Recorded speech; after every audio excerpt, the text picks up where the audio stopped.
You're ready for some high stakes fantasy football drafts. I know we are getting started late here, and I had about 15 messages asking us, hey Mason, are you live streaming tonight? Why aren't you live? I'm sorry, I had things to do, but you know we are live streaming every single night. Real money fantasy football drafts. This draft that we're in is going to be a $100 draft. If you want to make sure you don't miss a live stream ever, like I said, every single night we will be live for probably the next 200 days. Make sure you go down there, subscribe to the channel, hit the bell next to the subscribe button. That way you get notified whenever we go live and you can join these drafts with us. But we got lucky enough to be picking at 2, and oh dear God, guys, this is a slow draft. We're leaving this one and we are getting in a different one. We are going to have to get in a different one. I'm not doing a 10-hour timer. I didn't read the details of it. Looks like we are going to be in a puppy draft over there on Underdog. Let's see what pick we are going to be getting now. I was excited about having pick 2. I'll finish that other draft off the live stream, of course. Now we don't have nearly as strong of a draft position. Picking at 10, picking right next to Brooklyn Bum, a member of the flock. I'm sure he's out here watching this live stream right now. This is going to be a tough one, and I do have to flex to everybody real quick. Guys, I am not lying to you. I will probably show you at the end of this draft. I'll show you at the end of this live stream. I just got out of a draft room where at pick 7, I took Christian McCaffrey. CMC fell to us at 7. Then we had DeAndre Swift at 18 and Tyreek Hill at 31. Maybe we get some magic in this draft. We have no experience badges drafting with us in this draft. Maybe we have some people going crazy. Regardless, I'm going to be excited about seeing what kind of value falls. But let me give a shout out to everybody out here. We got Jay Hulbert, Emery, Hayden, Mr. Steph, Phil Bono, Roman, Akram, Jack. Thank you guys for coming out. And let me also just thank y'all all for the general support. We hit 1,000 likes on the live stream last night. Incredible. Like, I would never imagine in a million years that we could hit 1,000 likes on a single live stream. So thank y'all so much. That is fantastic. Okay, so we have Christian McCaffrey and Jonathan Taylor going off the board. Pick 1, pick 2.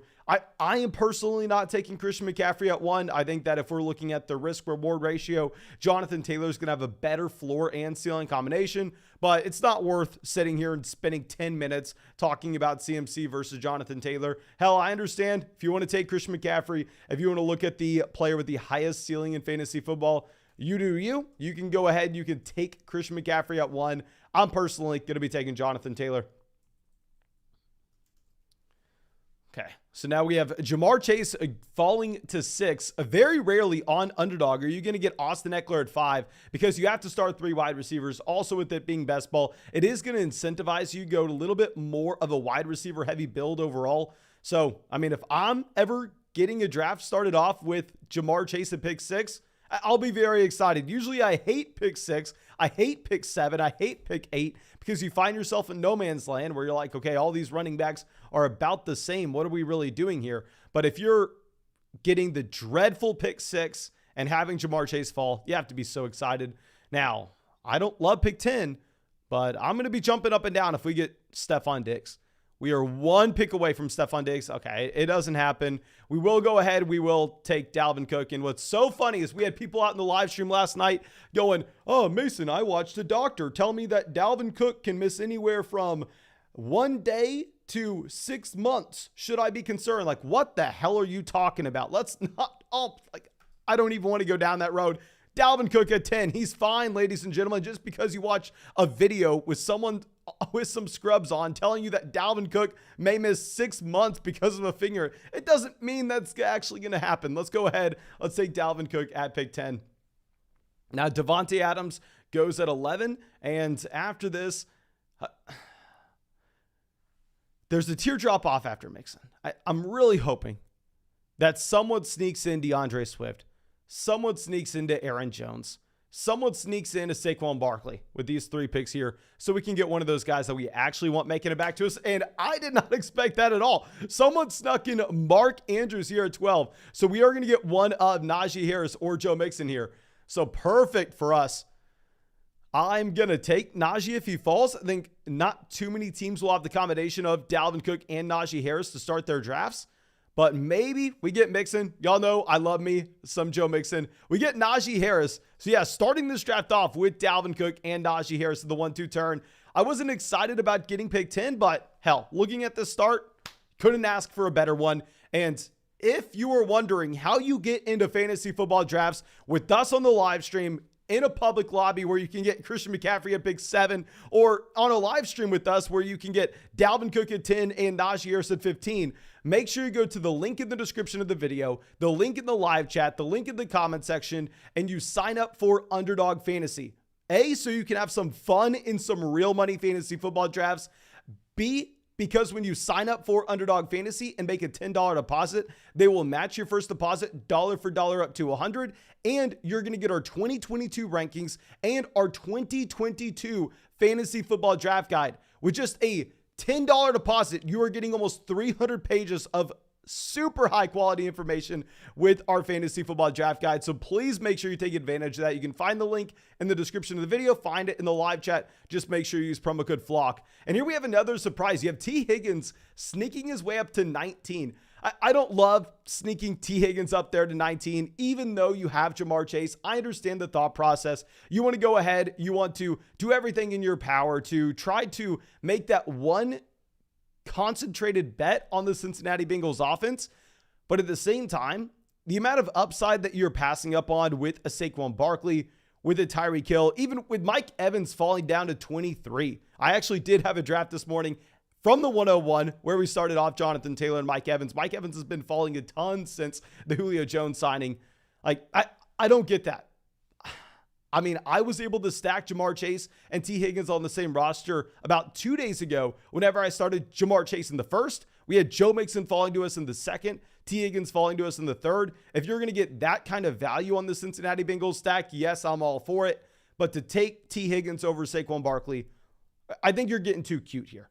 But now after this, you have Kyle Pitts at 28. Kyle Pitts would have been a player that we were going to be looking at pick 34 if he would have fallen. The real question is, do we get 4th round Courtland Sutton? Do we get 4th round Courtland Sutton? I mean, y'all know Sutton has been a wide receiver that I have not drafted at all. And I had the opportunity to take him today off the live stream in one of these drafts in the public lobby. And I decided not to, just because I told myself, if I am going to draft Courtland Sutton for the first time after passing on him in over 400 fantasy football drafts, it has to be on the live stream. We have to get it recorded. We have to get it documented for all of y'all. So if Sutton were to fall to us in the 4th and Jaylen Waddle's already off the board, DJ Moore's already off the board, we may take Sutton now that Tim Patrick is no longer in Denver. Because y'all know I've been the #1 advocate in that Tim Patrick and KJ Hamler are very good NFL wide receivers, and they would siphon away enough targets for both Jerry Jeudy and Sutton to fail in this offense with their ADPs of being a 3rd round pick like Courtland Sutton before the Tim Patrick injury, and with the late 4th round pick, I apologize, of Jerry Jeudy. But Tim Patrick leaving changes a lot. So let's take Keenan Allen at the end of the 3rd here. Not going to have to think about this twice. Thank you for letting Keenan Allen fall to us. We'll see what it's available at pick 39. Looks like we have a few teams here going very running back heavy. The team at 1 goes CMC, Leonard Fournette, Alvin Kamara. The team at 7 goes Derrick Henry, DeAndre Swift, and James Conner. So Michael Pittman Jr. falling pretty damn far as well. Michael Pittman Jr. still available, pick 36. If he were to fall to us at 39, he's a wide receiver that I haven't drafted a ton when he's going before guys like Kyle Pitts. I see him sneak before Nick Chubb in a few of these drafts. Yeah, at that price point, I'm not taking him. But if you get Michael Pittman Jr. at the 3-4 turn here, that's going to be completely fine. I do think you can draft him there. Garrett says, how many likes for a second draft? Guys, we're live streaming right now, starting this at what? Midnight Eastern? How about this? If we get 300 likes, we'll fire up another draft. I'm sure we'll get there. We got 1,000 likes in the live stream last night. 300 likes, we'll fire up another draft after this one. But we have Sutton and Michael Pittman Jr. going off the board. I would maybe feel the need to go ahead and reach on running back a little bit here, seeing that teams are going and trying to monopolize the position. We have multiple teams taking 3 running backs through the first 3 rounds. But A, y'all know I love me some Jaylen Waddle. And B, we started off Dalvin Cook and Najee Harris. Like, how bad do we actually need running back production? And remember, on Underdog, you have to start 3 wide receivers every single week. And it's best ball. So these guys are naturally going to be a little bit more valuable, and I would actually say significantly more valuable in your regular casual fantasy football league. So let's take Jaylen Waddle. I picked 39. I think we have a very strong start. Alex coming out, thank you, my man, says, how far would you consider moving up in Josh Allen in his 6-point passing touchdown league? Okay, so this is something that I've talked about in our Dynasty Research book, where we really dive in depth. That book's over 100 pages on adjusting to your league format, has a ton of quality information in there. And when we're transitioning away from a 4-point passing touchdown league to a 6-point passing touchdown league, in my opinion, it does not raise quarterback value across the board equally. I understand, yes, all quarterbacks score more points. Doesn't that mean they're naturally more valuable? No, because they all score more points. How I am changing my draft philosophy from a 4-point passing touchdown league to a 6-point passing touchdown league is all of a sudden those rushing quarterbacks that have access to a ceiling that the pocket passing guys really can't access to, no matter how prolific they are with their overall efficiency and how many touchdowns they throw. Guys like Lamar Jackson, Jalen Hurts, Trey Lance, they have access to ceilings that someone in a 4-point passing touchdown league like Matthew Stafford, Tom Brady, it doesn't matter how good they are, they don't have access to the same level ceiling if Lamar Jackson's going to go out there and run for 800 yards. But all of a sudden in a 6-point passing touchdown league, those pocket passing quarterbacks, if they do have those elite level NFL seasons and they go out there and they say throw for 38 passing touchdowns, all of a sudden they're able to catch up on those rushing quarterbacks, where I am going to be bumping up the value of those pocket passing guys, and I'm not feeling the pressure to go and overdraft a Jalen Hurts as I would in a 4-point passing touchdown league. Okay. So after we take Jaylen Waddle here, I mean, not too many surprises off the board. You have Jerry Jeudy going before Terry McLaurin. Hell, I think that's going to be something that happens regularly now with the injury to Tim Patrick. Side of that, Juju Smith-Schuster, 51. Gabriel Davis falls about 8 picks past his ADP, but I've actually noticed Gabriel Davis falling a little bit. I mean, he was a wide receiver going at the beginning of the 4th, the middle of the 4th, like a week or 2 ago. We've been making fun of that price for a month. So I think seeing Gabriel Davis fall is probably a good thing. And Justin Herbert's been falling in these drafts as well. I recently drafted literally right before we started this live stream. I had to drive to Austin. I was not driving. I was in the car. Don't draft and drive. But regardless, I drafted Justin Herbert in the middle of the 5th here. I've seen him fall into the 5th round behind Patrick Mahomes and Lamar Jackson multiple times today. Okay, let's scroll this down. If we're looking at quarterbacks in this range, we don't have a stack. We didn't take Hollywood. We didn't take even James Conner. So I don't think we need to push up Kyler Murray further than he would be in our just overall regular rankings.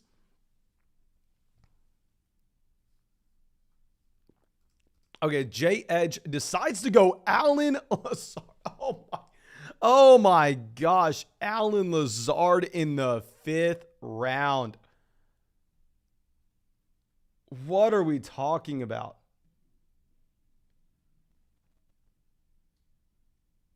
What are we doing here, ladies and gentlemen?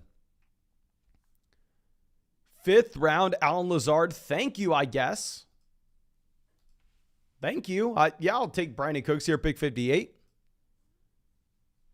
Sure. I mean, let's see if we get an elite level quarterback in the way back round. If we don't, it's not the end of the world. I mean, I really like grabbing those elite level quarterbacks at the 7-8 turn, because you are going to see the really dead zone of running backs and receivers there at the 7-8 turn. I mean, the wide receivers you're going to be looking at are guys like Hunter Renfrow. Not too exciting whatsoever. So if we're not going to get Kyler Murray, if we're not going to get Jalen Hurts at pick 63, I'm fine with it. I still would like those guys, but let's see what the draft board gives us. Let's not panic, because I'm completely fine going with quarterbacks a little bit later on. Okay, so now Brooklyn Bum on the clock. I believe Brooklyn Bum is a member of the flock on this live stream.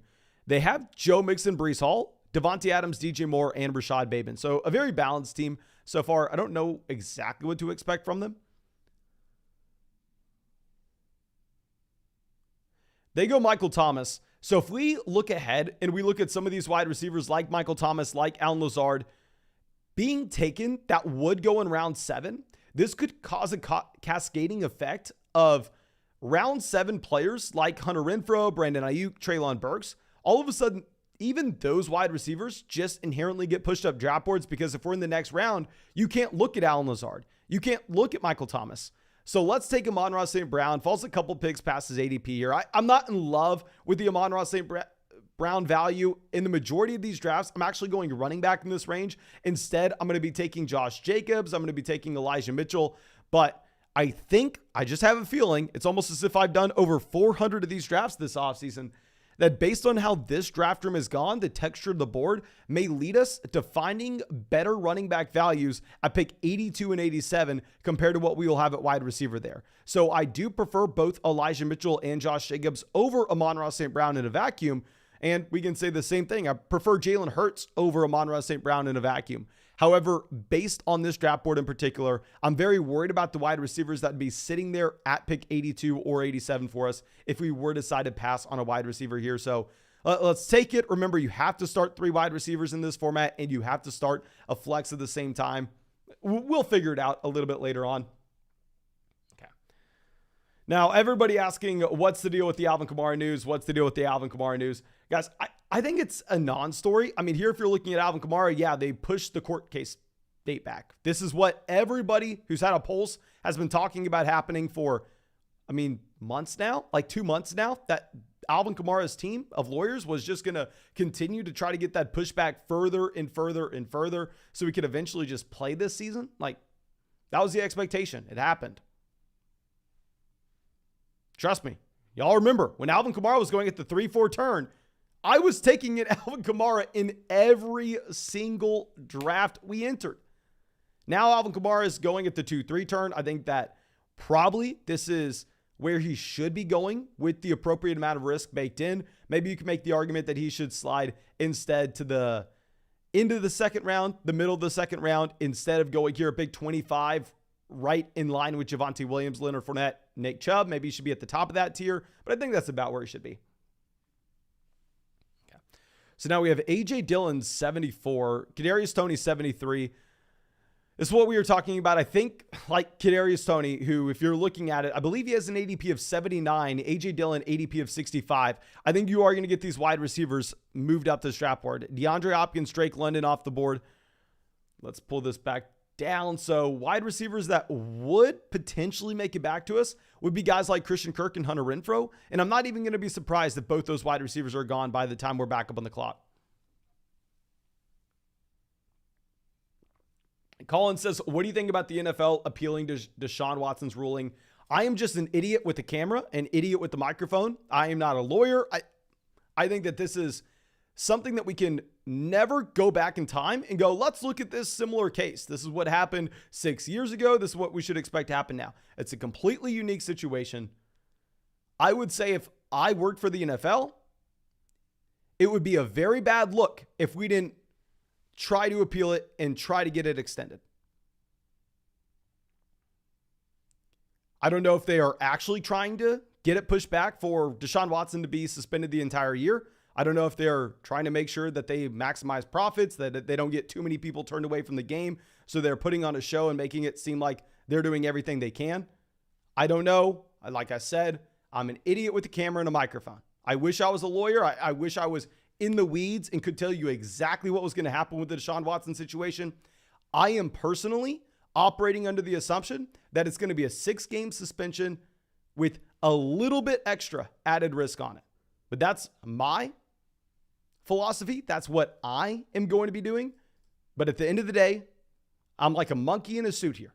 You shouldn't be listening to me when it comes down to a very, very complicated situation. What I will say is, going back to once that trade was initially made, if the Cleveland Browns ownership, who has access to Roger Goodell, who has access to people significantly smarter than myself and people tuned in to the NFL to the most extreme measure, if they had access to those people and then decided to go out of their way and pay 3 first-round picks through trade to get Deshaun Watson and then make him the highest paid player of all time with guaranteed money, it would go down as the worst trade in NFL history if he was suspended for a season or longer.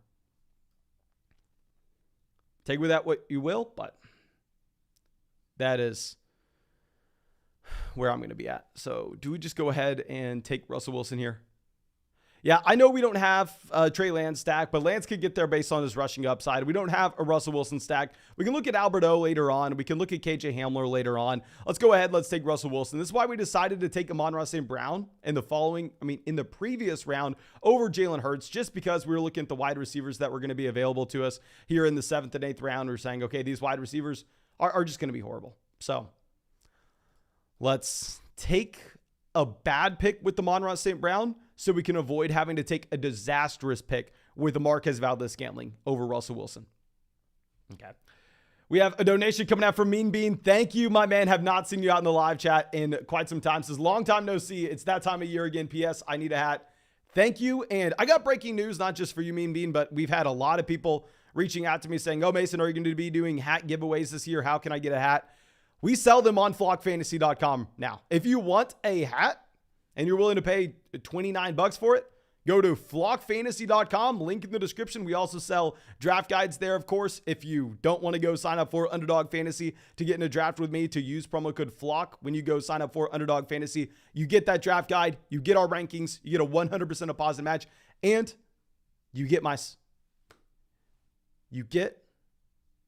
all my appreciation, 100% of it. But let's move down to this next one. This is coming out from Winter. Says, you going to make podcasts about our teams again? Probably not right now, just because I have way too much on my plate, my man. Like, I'm already working like probably 12 hours a day working. Let me put that in quotes, working. And we're going to be bumping up these live streams to 3-4 hours every single night. So I'm not going to be able to make personalized team podcasts this time around as we were last year.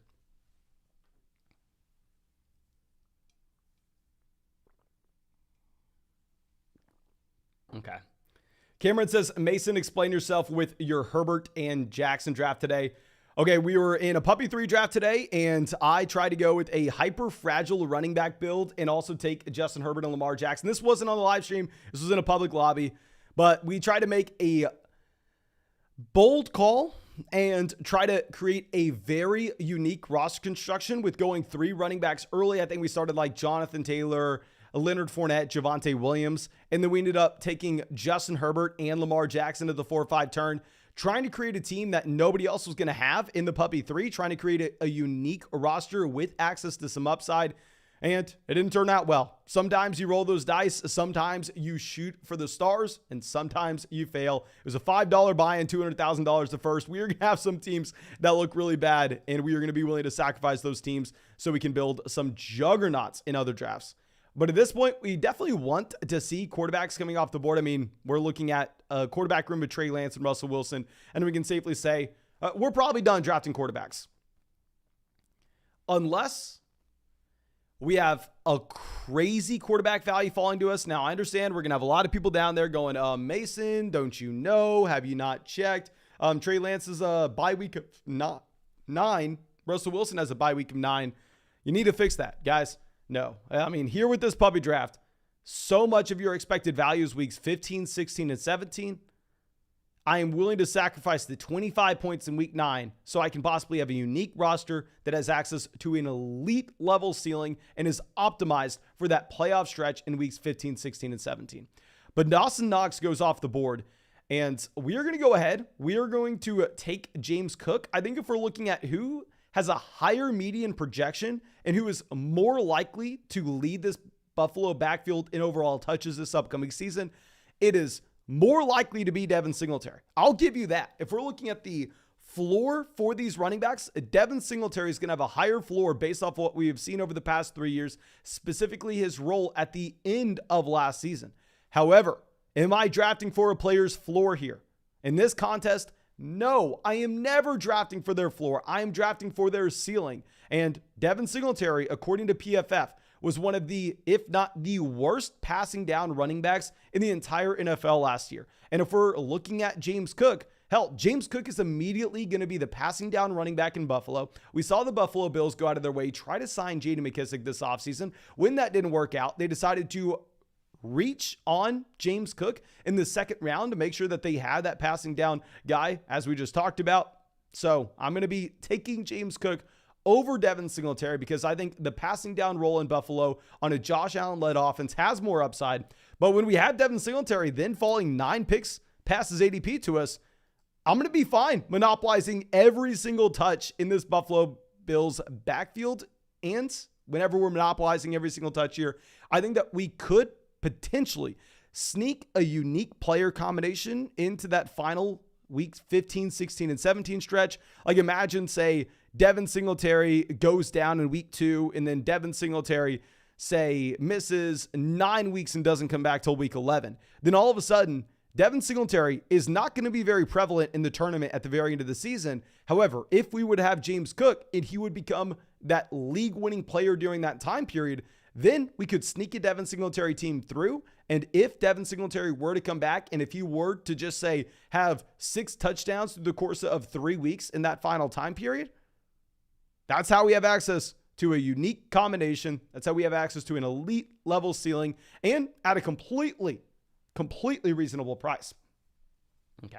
Dan's guy coming out says, a great stream, brother. I'm already a member of Underdog, but would love to join the next draft. How do I do that already being a member? Is it just the next puppies / best ball mania / Dalmatian? Thank you so much for coming out. So real quick, so you're going to find that link on Underdog Fantasy. If you're wondering how to join our next draft, link in the live chat. It's going to take you to the homepage on Underdog Fantasy. And while these puppy drafts are going, I am probably going to be firing up as many of these puppy drafts as I can. So what will happen is once this live draft ends, I'll go to the public lobby. I'll show you exactly when I'm joining the puppies so you can join it with me. You can draft with me at the same time. If you don't want to potentially miss out, if you don't want to roll the dice and maybe not get in a draft with us, the exact same one, once this puppy contest fills, which I'd imagine is going to be shortly, then we're going to go back to where I'm creating private drafts for people, where I'll go to the public lobby. I'll show y'all how I'm creating that private draft. I will send it out in the live chat and say $10 draft here, $3 draft here, $5 draft here, $25 draft here, whatever it may be. You click that link and it'll be a private 12-team draft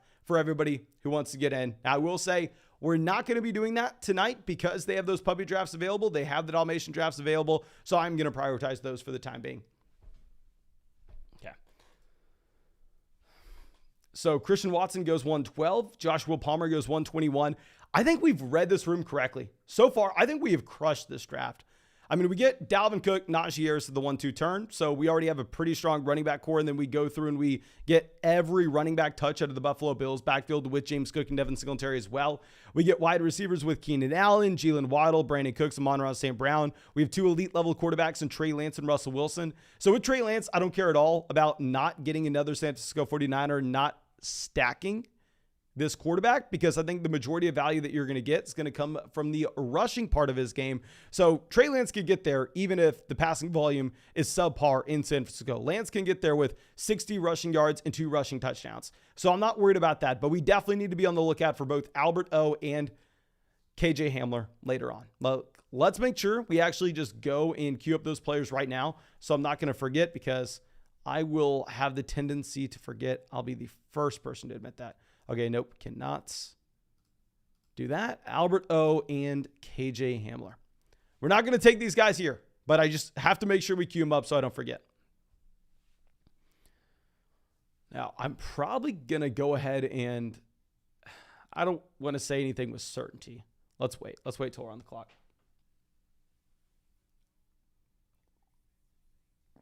Derek says, Dalmatian slow draft now, question mark. I guess so. I went to join a Dalmatian, and that's what we were going to draft in this live draft, but I realized it was slow when we were in there. I was like, okay, we got to bail from this. We got to go back over, and it looks like we are going to be doing a puppy. Jacoby Myers off the board. Based on how these wide receivers are flying, let's go ahead. Let's take Michael Gallup. We're going to be back up on the clock at 135. I think if we wanted to go running back, we can get Isaiah Spiller, Alexander Mattison, Ronald Jones, Dameon Pierce. If we want to go tight end, we can get Pat Fryermuth, Irv Smith Jr. They're all about the same for me. But when we're seeing those wide receivers dry up, we have to go ahead. We have to take Michael Gallup there. Michael Gallup will miss the beginning portion of the season. He tore his ACL after Chris Godwin. Like, you actually need to be worried about the timeline with Michael Gallup a lot more than you are worried about with Godwin. However, if we're being realistic here, this is a wide receiver stepping in possibly the best situation of his entire NFL career this upcoming season when he will be healthy. I'm willing to take him where he's going. Okay, so now beyond this, I mean, we have 5 solid receivers. We have 4 good running backs. We have 2 elite quarterbacks. Let's think through this.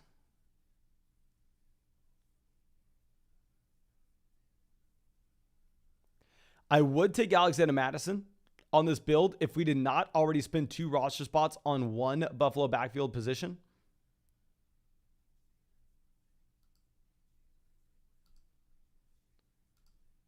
Maybe we made a mistake here, but just based on this draft room, let's go ahead. Let's take Jahan Dotson. If we would have not spent both of those picks on James Cook as well as Devin Singletary, I think we could have made a play and gone with Alexander Mattison. Having Dalvin Cook on the same roster, though, with this format, I think it's going to be detrimental to spend 4 roster spots across 2 positions. Like 4 roster spots to make sure that we just have the starting running back for the Minnesota Vikings and the starting running back for the Buffalo Bills. So let me know what you are thinking, but the wide receiver position is drying up. Maybe we should have gone ahead. We should have taken Irv Smith Jr., but I really want to make sure that we maximize our potential of getting Albert O to fall to us at the end of the 13th round. That could easily be a mistake, though. Let me check the live chat to see what y'all are thinking. Derek was wanting Gainwell. Miles says, Mason, do I get the draft guide if I use code FLOCK on Underdog? Yes. So when you use code FLOCK on Underdog, we've said this a million times, but I'm sorry for people having to hear me repeat it. It is going to be sent to your email. When you use promo code FLOCK on Underdog Fantasy and they match your deposit dollar for dollar up to $100, that is going to be automatic. You deposit $20, you will notice there's $40 in your account automatically with promo code FLOCK. But when it comes to the draft guide, that's going to take an hour or 2 to go through the system, and then it will be sent to your email from Underdog Fantasy. And then what you're going to do is you just look in your email, look in your spam. It will be in one of those places, and download it directly from there. Okay. So DFS says Irv is hurt. Fartbox says Irv was hurt last year, yada, yada, yada. A bunch of people talking about Irv Smith Jr. when we took Jahan Dotson. My question is, what do y'all think about our Jahan Dotson selection? After this, you have a couple other tight ends going off the board. You have Gesicki, you have David Njoku. Avery says, what about them bye weeks? They are going to hurt you. Yes, guys, I understand about the bye weeks. I'm telling you right now, if you're playing in just a regular 12-team private draft, that's between you and 11 other owners, maybe you should consider the bye weeks. However, when we're looking at a tournament style structure where weeks 15, 16, and 17 are going to hold the majority of the value, I am not going to think about the bye weeks for a single second. It's not something that, in my opinion, we have to worry about. Now, Albert O goes at 146, so that sucks. I mean, a big reason we pass on Irv Smith Jr. is hoping that just having another tight end fall is going to allow us to get a better chance to see Albert O on the way back around. What was his ADP? Albert O had an ADP of 153. So, yeah, 153.8. So, essentially 154. So, if we would have had Albert O make it to us at 154, we would have selected him at his ADP. Chark off the board, 149.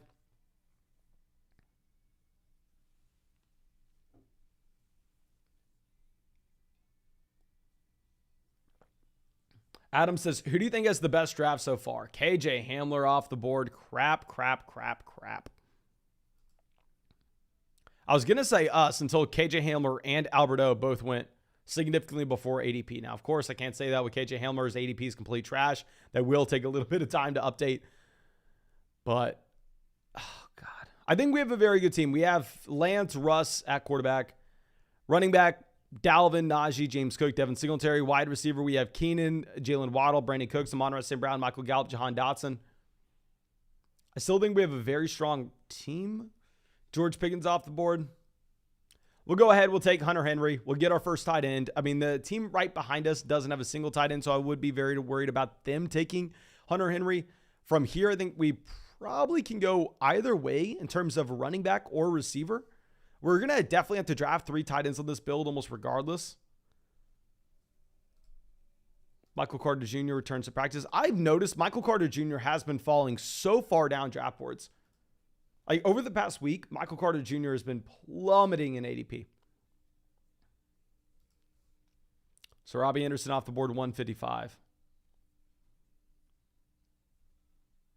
Yeah, looking at the running backs that are going to be available to us here, whether that's Michael Carter, Kenneth Gainwell, James Robinson, and comparing them to the running backs that we would have taken in the last round, someone like Ronald Jones.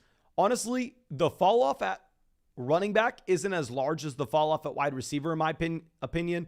Like if we would have, say, taken Ronald Jones instead of Jahan Dotson, here we would have to take Nico Collins instead of Michael Carter. I'm going to prefer Michael Carter and Jahan Dotson over freaking Nico Collins and Ronald Jones. So I think we made the right call. Let's go ahead. Actually, I'll let y'all choose this. Michael Carter or Kenneth Gainwell, spam the chat. We have some people saying you need Gainwell. Okay, I mean, first message says Gainwell. We'll move Gainwell up to the top of the queue here.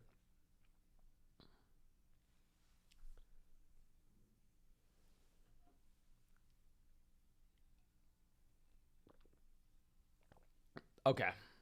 So let's see. Carter, Gainwell, Carter, Gainwell, Gainwell, Carter, Carter, Gainwell, Gainwell. It looks like y'all are 50-50. Okay. We'll just go ahead. We'll take Kenneth Gainwell. I don't know why Michael Carter's falling. I like Michael Carter Jr.'s ADP at this point. I mean, y'all know back after the NFL draft, literally like a week after the NFL draft, after this ADP had already updated, after drafters knew that Breece Hall was in New York, people were hilarious. People were drafting, oh my gosh, Michael Carter before Alexander Mattison. Like that was happening. People were drafting Michael Carter right neck and neck with Tony Pollard. Like we came out, we made videos saying that Michael Carter Jr. is one of the worst picks in fantasy. But at this price point, guys, come on. It is pretty nice. It is pretty nice. Yachty says, why not Herbert? Because Herbert's playing in a significantly worse offense than Kenneth Gainwell, than Michael Carter. And at the same time, Herbert does not have passing down upside. Gainwell can catch passes. Carter can catch passes. They're playing in better offenses, behind better offensive lines. I would never even consider Herbert over Carter or Gainwell, if I'm going to be honest.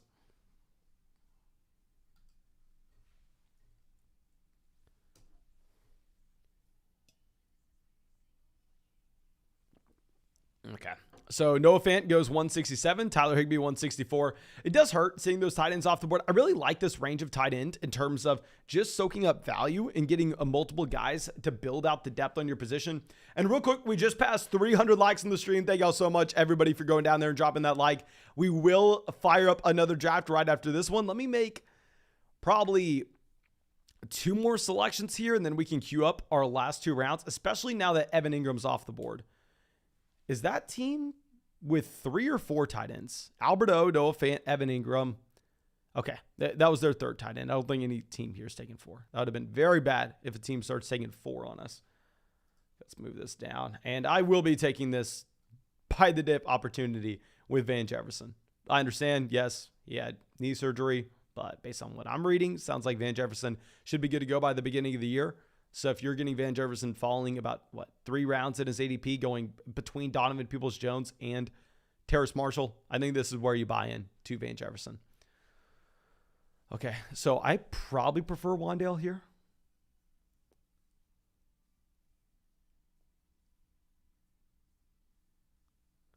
Let's think through this. I'm probably not going to draft another running back unless we get a ridiculous value on them. These wide receivers and Marvin Jones, Wan'Dale Robinson, and Alec Pierce all are about in the same tier. I think we are going to see that tier drop off with Hayden Hurst. So let's go ahead. Let's take Hayden Hurst. Brooklyn Bum is not taking a tight end yet. So I think if we would have passed on Hayden Hurst, he would have 100% taken him. We're still going to get one of these wide receivers, I want to believe. Wan'Dale Robinson goes off the board 180. Come on, guys. Take freaking Gus Edwards. I mean, Gus Edwards, 12 picks past his ADP at this point? Brian Robinson off the board 181. Okay, perfect for us. We'll get either Marvin Jones or Alec Pierce. We're going to get Marvin Jones, the wide receiver we were talking about earlier. I think if I'm looking at Wan'Dale versus Marvin Jones, I'm going to prefer Wan'Dale in a vacuum. This team, maybe you could make the argument that Marvin Jones was going to be a better overall selection, given the fact that we have a couple players that are potentially going to miss the beginning portion of the season or aren't going to be producing at the beginning part of the year. Guys like Jahan, Dotson, and Michael Gallup. So Marvin Jones could cover us up for that. Obviously, Marvin Jones being a very old guy.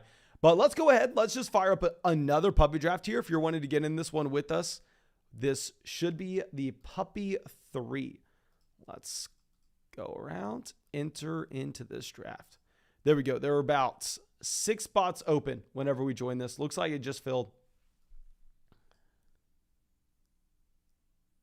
Oh, dear God, we're at the 107. And Derek is out here. Derek, if you are in the chat right now, my man, did you see earlier today in the public lobby, we were in a draft together and Underdog Fantasy put us neck and neck. Literally, y'all know Derek, he comes out every single night on this live stream.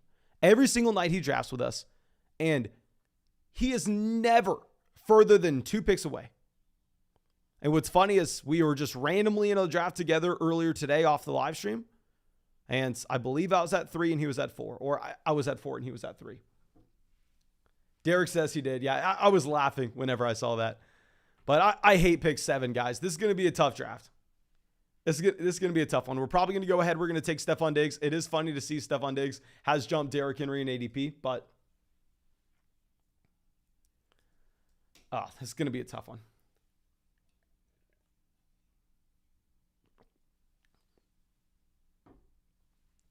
Taylor goes at pick 1. I need to make sure I'm on my phone too, looking at the other draft, so I don't just completely kill it.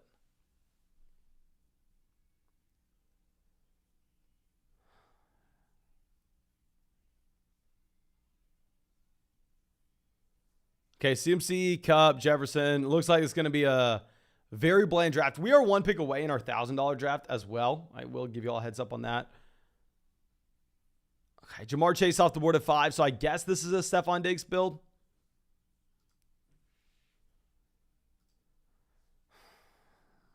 We're going to assume we go Diggs here. Maybe take it, decides to go Derrick Henry, Dalvin Cook, Eckler, Diggs. I don't really care what they do. All these players are in the same tier for me. All these players are the exact same. This is why I hate picking at 6, 7, 8. They go Eckler, so we're going to take Stefon Diggs. Oh, guys, this is tough. The Truth says, can you do a 2022 Superflex edition?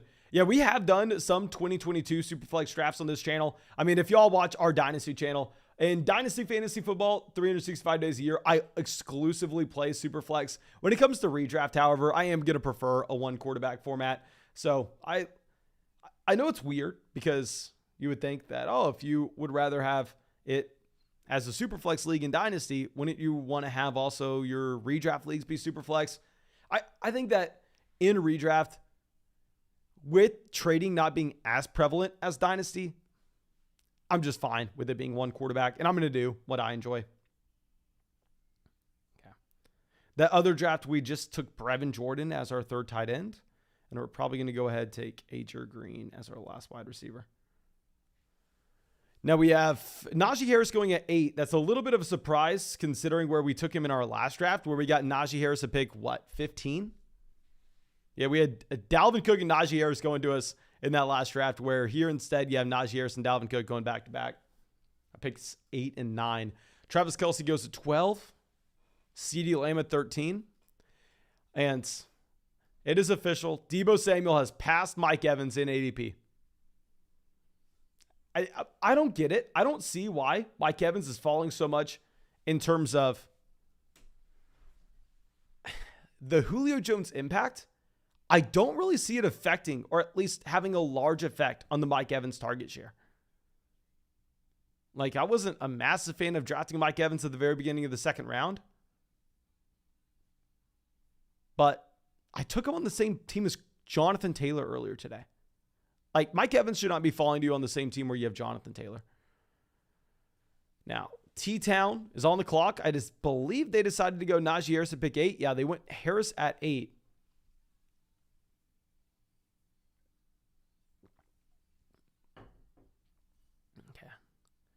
They go Pittman. Okay, ladies and gentlemen. They're going Pittman.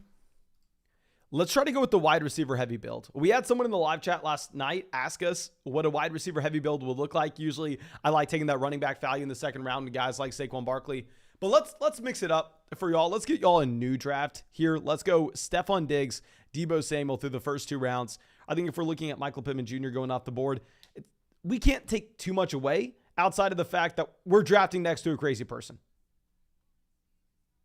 Looks like we may be drafting next to a crazy person, taking Harris and Michael Pittman Jr. with their first 2 picks. Like, literally look at their draft through the first 2 rounds compared to our last draft through the first 2 rounds. Our last draft, I started off with a combination of Dalvin Cook and Najee Harris. This draft, they're starting off with Najee Harris and Michael Pittman.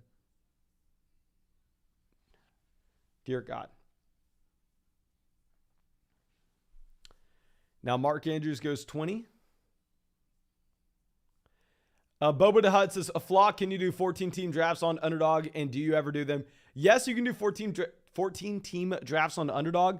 I don't really do them because I don't like the time length it requires. I don't like sitting that long between my picks, especially if I'm doing these on the live stream. Like last night, we got 4 drafts completed. The night before that, we did 4 drafts. Like we're doing 3-4 drafts on the live stream pretty much every single night. So if we are changing those from 12-team drafts to 14-team drafts, they're going to add up. That's like another what? Some simple math, 36 picks each draft, 36 picks times 4. It's like another draft we're doing if we're adding it from a 12-team to a 14-team league. So I'm trying to stick it at 12. Let me know if y'all would like to see some 14-team drafts on the live stream. Yeah, but Mike Evans falling to 23. This is what we were talking about. I didn't like Mike Evans that much at the beginning of the second round. Like my ownership percentage on Mike Evans was like 4%. I really didn't have much Mike Evans at all. But now if you're looking at Mike Evans going to pick 23, going on a team that has Christian McCaffrey and Alvin Kamara, that's when you can be excited about the Mike Evans price tag. I'm going to be buying the dip on Mike Evans there. Okay, so Leonard Fournette goes 28. Scroll this down. I'd imagine we go Josh Allen. I mean, when you take Stefon Diggs in the first, you're usually taking Josh Allen in the third. John Mon on the clock. Even though I did tell y'all we would go with a wide receiver heavier approach. They go ETN. Why are you taking Travis Etienne now that James Robinson avoids the pup? Travis Etienne at 29. I had Travis Etienne fall to us at the end of the 4th round in a live stream before this. I'm sorry, in a draft before this live stream. Take it on the clock. They start Eckler and Saquon Barkley. Are they on auto? I think they may be on auto draft. Yeah, because they've taken it down to the very last second, every single one. They go Keenan Allen, and they've taken just the highest ranked player according to ADP. I told y'all we were going to go with the wide receiver heavy approach. I'm sorry, guys. You take Stefon Diggs in round 1, you have to take Josh Allen round 3. It is a rule. Like, if I decided to take Mike Williams, I decided to take DJ Moore, I decided to take Kyle Pitts over Josh Allen here with having Stefon Diggs in the first round, I would probably have a knock on that door over there. And it would probably be the Austin Police Department coming in to take me away. And I'm not willing to do that. We're just going to follow the law. We are going to do what we should do. We're going to eat our vegetables. We're going to take Josh Allen on the team where we have Stefon Diggs. Now, the team right after us, they decide to calm down a bit. They take the highest ranked player according to ADP. They take Mike Williams there, pick 32.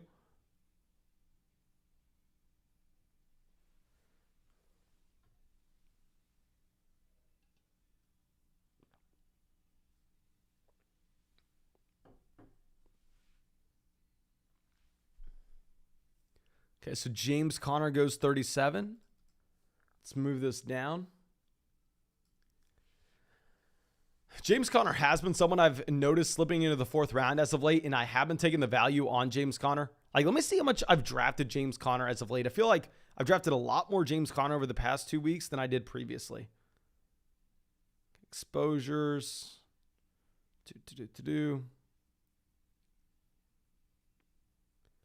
James Conner. I have 6% Conner. I felt like I had a lot more, though. Just because I felt like I've been drafting him so much lately over the past 2 weeks because he's been falling to the 4th. Okay, Derek on the clock. Derek has not gone with the wide receiver yet, almost through 4 rounds here. He's gone Dalvin, Aaron Jones, and Kyle Pitts through the first 3 picks.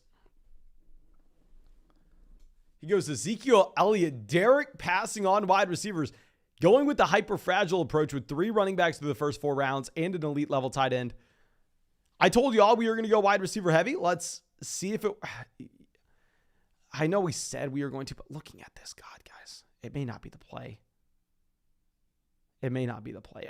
F it. I told y'all we were going to do it. I said we were going to go wide receiver heavy at the beginning. Let's go ahead. Let's go wide receiver heavy. We'll see if we can make this team work.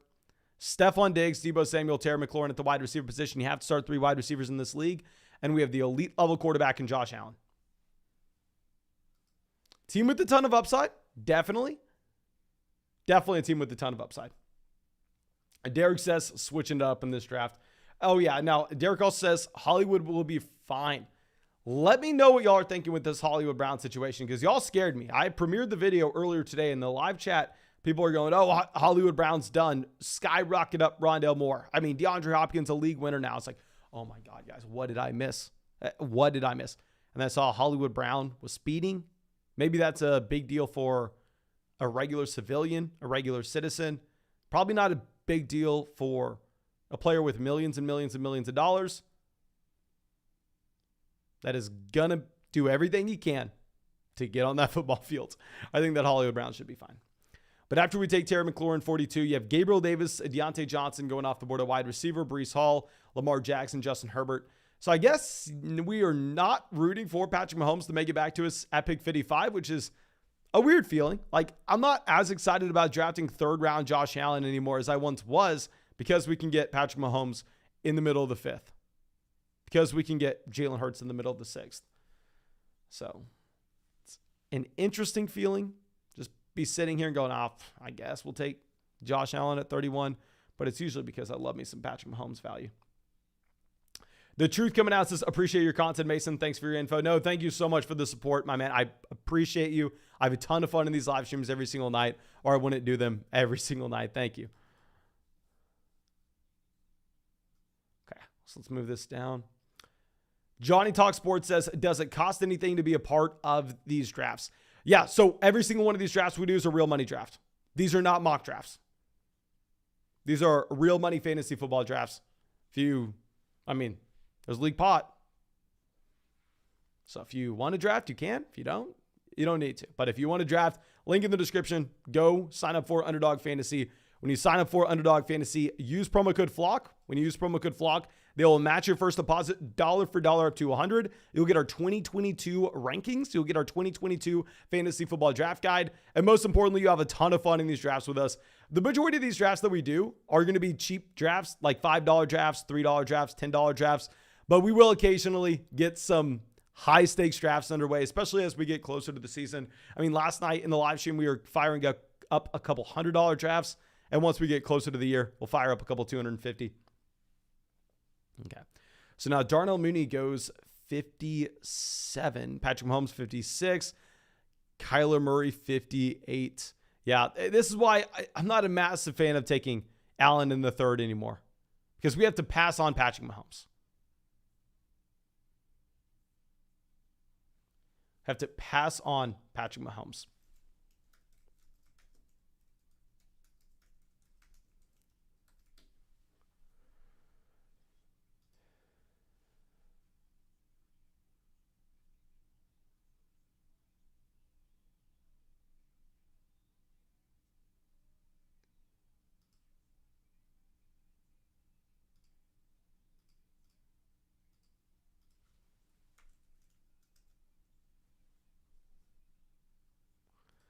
Now we have Amari Cooper going 61. David Montgomery has been falling as well, with reports that he's out there on special teams. Now, I don't necessarily think that matters. I think maybe it's just people don't know what to talk about. So, hell, let's talk about David Montgomery going out there and returning kicks this practice. Sure, maybe we should monitor it. I'm not going to be panicking. Now, Derek on the clock. Derek's gone 3 running backs. He has Kyle Pitts. I believe he just took Darnell Mooney as well. I mean, if I were him, I'd take Jalen Hurts. I'm selfishly saying this because we have Josh Allen, of course, but it's just what I would do. I think this is the time. Unless, do y'all want us to go wide receiver? How wide receiver heavy do y'all want us to go? You know what? I said we were going to go receiver heavy. We'll take either Adam Thielen or Elijah Moore here. Especially now that we have Allen Lazard going off the board. We're seeing these wide receivers fly. I told y'all we were going to go wide receiver heavy. I do not think you should be drafting Adam Thielen over Josh Jacobs. I do not think you should be drafting Adam Thielen over Elijah Mitchell. But it's a $5 draft. I think this is where we can try to just mix it up, try some crazy things. And then once we get to those higher stakes drafts, then we can get serious. Then we can go ahead. Then we can decide to draft someone like Josh Jacobs here. We can draft Elijah Mitchell. But maybe, just maybe, this pushes some wide receivers up draft boards. And if that happens, on a team where we've drafted 5 wide receivers through the first 6 rounds, we'll see what happens. Now, A.J. Dillon goes pick 68. And what we want to see is we want to see guys like Kadarius Toney, Hunter Renfrow off the board before we're back up in the clock. That way we can take advantage of some running back value at 79.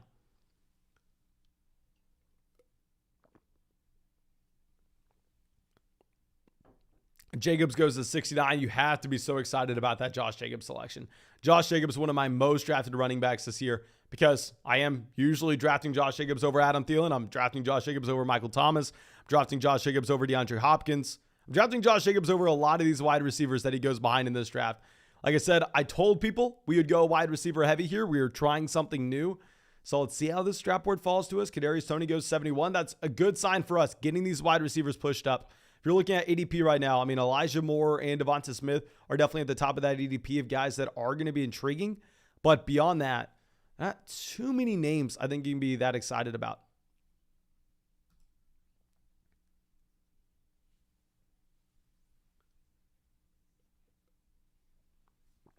And now Elijah Mitchell goes 72.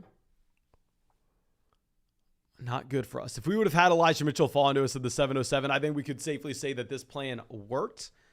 But we have a couple different plays we can make. This is definitely a 0 RB build that could have some upside if we hit on guys later on. But that's a big if, of course. Caven on the clock. They've gone 3 running backs with Taylor, Javonte Williams, Elijah Mitchell. And beyond that, they're 2 wide receivers, A.J. Brown, Brandin Cooks. They go Elijah Moore, 73. Great value with Elijah Moore. Christian Kirk goes 74. Yeah, so these wide receivers moving up draft boards currently.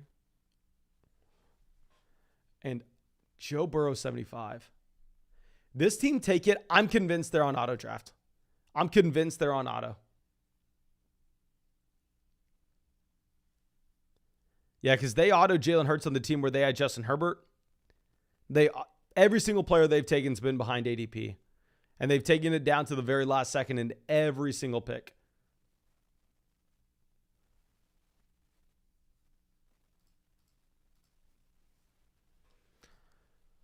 Devonta Smith goes 77. Okay, so this team's going to go ahead. I believe they're going to auto-draft Dalton Schultz.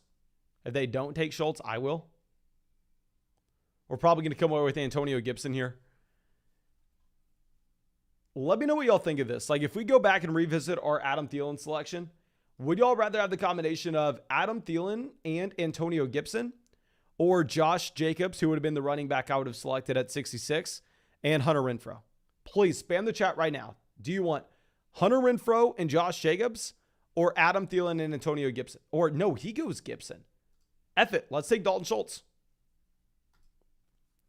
I don't love Dalton Schultz at his ADP, but here we're getting Dalton Schultz 6 picks behind his ADP. We're going to continue the 0 RB build, potentially find access to running backs with the lead ceilings a little bit later on. Maybe we come away with someone like Kareem Hunt, and with that Kareem Hunt selection, we can look at a running back that should have a top 24 running back floor on a points per game basis. At least he has over the past 3 years.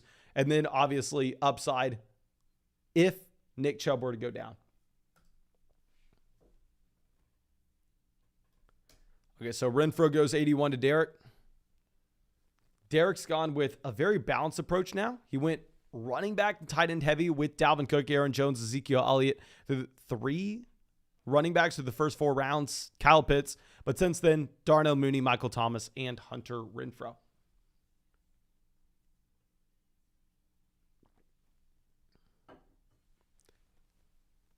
Okay, Tony Pollard, Tom Brady. Scroll this down.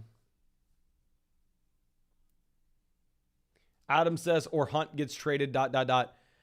I was on board in Dynasty about the potential Kareem Hunt trade earlier this offseason, but every day we get closer to the start of the year and Kareem Hunt has not been traded, I think Kareem Hunt is less and less likely to be moved off of the Cleveland Browns. But that's just my opinion. Of course, I'm wrong all the time. Now, past this, how do we want to play it? Treylon Burks goes 86. Probably a good thing for us. So at quarterback, we have Allen. We have an elite level quarterback. A wide receiver, we have Diggs, Debo, Terry McLaurin, Juju Smith-Schuster, Adam Thielen. Chris Olave goes off the board. We're wanting to see these wide receivers gone, of course. Derek on the clock, he goes MVS. T-Town. If I were them, I go Clyde Edwards-Helaire. I mean, you have Patrick Mahomes. I don't understand, why are you taking Rashad Penny over CEH on a team that has Mahomes? We're going to take Miles Sanders. We're going to get our first running back here. Obviously, we are in desperate need of a running back on this team.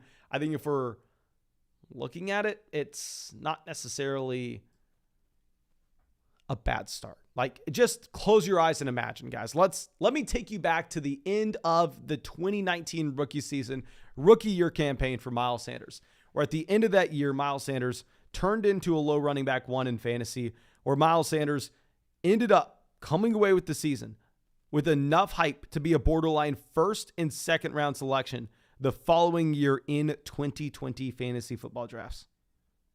Let me take you back to that time period. Now, I'll admit it's not likely that he ever gets there again.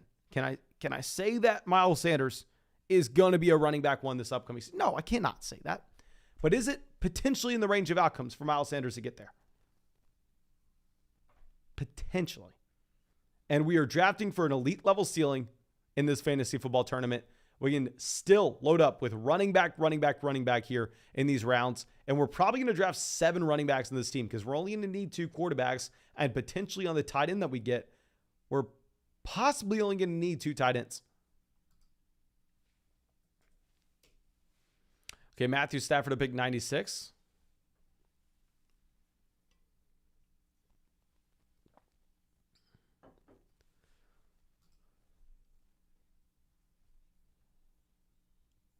I don't even know what we're wanting. Kareem Hunt goes 97. Ramondre Stevenson, 98. There's one running back in this tier that I really like. Outside of that, Chase Edmonds is gone. Those running backs that we wanted, Kareem Hunt, Ramondre, and Chase Edmonds, they're gone. At this point, I don't even know if we go running back. I mean, Damian Harris, Devin Singletary versus Kenneth Walker, Melvin Gordon, they're the same players for me. James Cook off the board, 101. We're going to make a pick that I don't think too many of y'all are going to agree with, but it is what it is.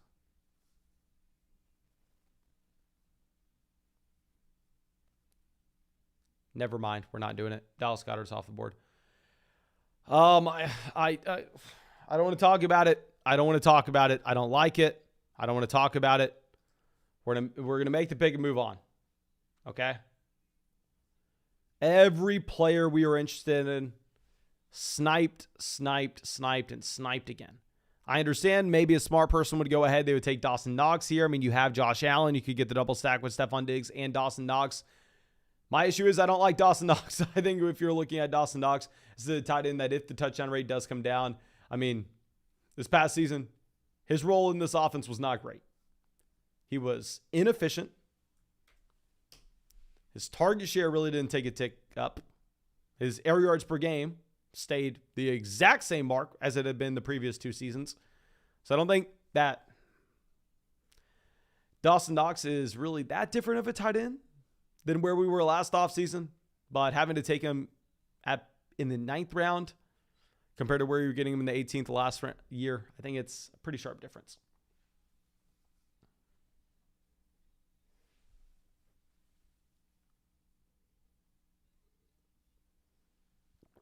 Okay, so Russell Gage goes at 107. I think that's a very fair price point for Russell Gage. Like, if you need a wide receiver there, I think that Gage price point is going to be fair. Let's move this down. If Knox were to make it back to us at pick 114, I take Dawson Knox. If James Cook would have been the running back available to us over Damien Harris, we would have taken James Cook because I do think James Cook correlates nicely with Josh Allen. I don't think Devin Singletary is the best pick on a Josh Allen-led team because with Devin Singletary, you're not betting that he's going to be a running back that's used as a pass-catching option out of this backfield. So I don't know exactly how much he correlates.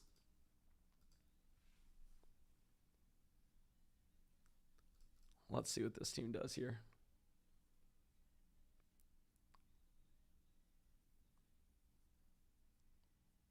Come on, buddy. What are you doing? Why are these people taking this timer all the way down? They go Devin Singletary. Okay, Derek on the clock. Derek has yet to take quarterback. He goes Aaron Rodgers. Yeah, he has Aaron Jones, so he's going to get that Green Bay Packers correlation in there. I think that's a perfect example of pairing up a quarterback and a running back that you would actually like.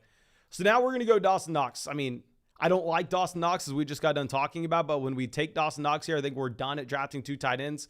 At the same time, we do correlate with Josh Allen. We get the player, 9 picks behind his ADP for the double stack that we just discussed with Stefon Diggs. So I think we had to take Damien Harris over Dawson Knox, but now that Dawson Knox makes his way back around to us in the 10th round, we're going to take him. We are not going to draft another tight end in this draft unless we get a crazy value where we feel like the tight end in that spot is going to outscore the wide receivers we would draft. Yeah, let's go ahead. Let's take Dawson Knox, and I guess we just move on, try to find some running back value a little bit later. So let me recap this draft so far. At tight end, we have the combination of Dalton, Schultz, Dawson Knox. At running back, we have Miles Sanders, Damien Harris. At quarterback, we have Allen. At wide receiver, we have Stefon Diggs, Deebo Samuel, Terry McLaurin, Juju Smith-Schuster, and Adam Thielen. Guys, I'm not going to lie, I don't love this team. I understand a lot of people wanted to see a wide receiver heavy approach. I'm a lot more excited about our team when we go ahead when we take like Josh Jacobs in round 6. Maybe I'm the fish for saying that. Maybe that shouldn't be my mindset. Maybe that shouldn't be our approach. But honestly, it is. Let's move this down. After Dawson Knox at 114, we have Jalen Tolbert, Garrett Wilson going by. Like, guys, this is what we were talking about when I was trying to convince people to draft Michael Thomas in the 8th round. When you had Michael Thomas with an ADP of wide receiver 40. Let's just take a step back. I understand we can get so far into the weeds. We can look at how good the Dallas Cowboys passing offense is going to be. We can look at how good the opportunity Jalen Herbert should have with the injury to Gallup, with the injury to James Washington, with the departure of Cedric Wilson, and obviously Amari Cooper. We can look at that beautiful situation. But if we just take 100 steps back and we look at Garrett Wilson and Jalen Tolbert, these are not guys that should even be going close together in fantasy football drafts. Let alone Jalen Tolbert going before Garrett Wilson here. Like, what the hell is going on? I do not get that whatsoever.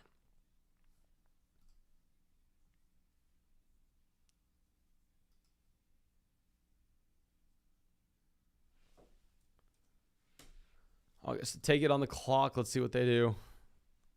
They decided to go Goddard and Tolbert. Yeah, they take Jalen. I can't get behind taking Jalen Tolbert before Garrett Wilson. Like, Rashad White off. Yeah, it's no brainer. We go ahead. We take Alexander Mattison. We take a running back that if Dalvin Cook were to go down, Alexander Madison's a running back 1 in fantasy. And in that hypothetical situation where we have the elite level quarterback, we have elite tight end play, we have elite level wide receivers, if we could find a running back 1 here in round 11 with Alexander Mattison, of course, we would need a change to his situation that would come in the form of that Dalvin Cook injury. It's going to be fine.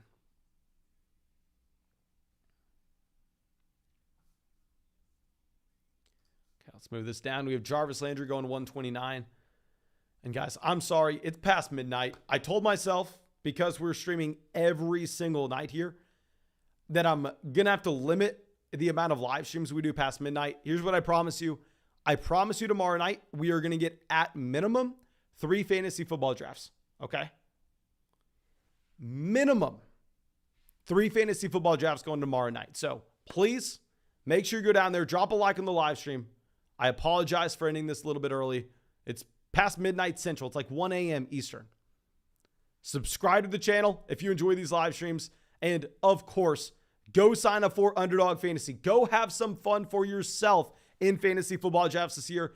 Find the link in the live chat. Find it in the description of the video. When you sign up for Underdog Fantasy and use promo code FLOCK, they will match your deposit dollar for dollar up to $100. You'll get our 2022 rankings, our 2022 fantasy football draft guide with literally just a $10 deposit. But thank you guys again. I appreciate all of y'all. I'm sorry to do this to you, but it's like 1 a.m. Eastern, and we're live streaming every single night for the next 200 nights, so I got to put a cap on myself. I appreciate you.